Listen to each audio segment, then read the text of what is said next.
दुनिया का एकमात्र स्थान जहां पैसा नहीं बल्कि पत्थर से खरीदा जाता है सामान, महंगी से महंगी चीज भी सिर्फ पत्थर से खरीदा जाता है। कोई भी चीज खरीदनी हो या कहीं आना जाना हो, किराए के तौर पर रूपों का लेन देन लोग सदियों से करते आ रहे हैं। एक वक्त था जब लोग सामानों और सेवाओं के बदले अनाज का विनिमय किया करते थे, लेकिन अब उस प्रक्रिया को सिर्फ इतिहास की किताबों में पाया जाता है। अब हर जगह बिना रुपए पैसे के कोई काम नहीं होता सर, लेकिन क्या आप जानते हैं कि इस धरती पर एक जगह ऐसी भी है जहां सिक्के या नोट नहीं बल्कि पत्थरों के बदले सामान खरीदा या बेचा जाता है? जी हाँ, ये सच है। यहाँ चलती है स्टोन करेंसी।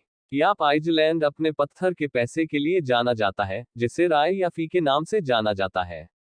ये स्टोन करेंसी बड़े डोनट के आकार की कैल्साइट के नक्काशीदार डिस्क जैसी दिखती है। इस पत्थर के बीचों बीच एक छेद होता है, जिसकी मदद से लोग इसे लाने ले जाने में सक्षम होते हैं।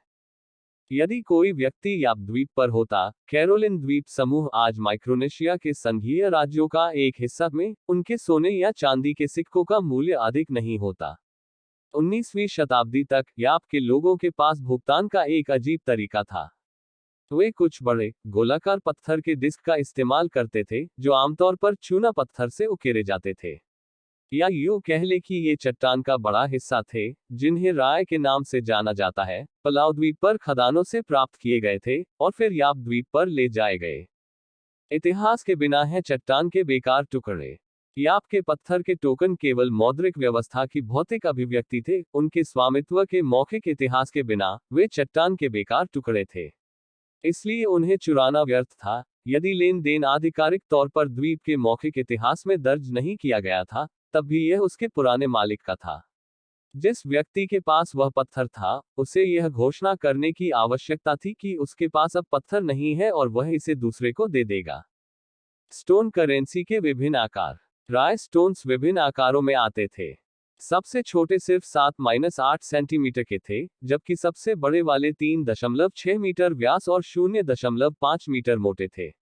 पत्थर के इन विशाल पहियों का वजन 4 मीट्रिक टन तक होता था। किसी विशेष राय स्टोन का आकार और शिल्प कौशल उसके वास्तविक मूल्य का केवल एक छोटा सा हिस्सा था।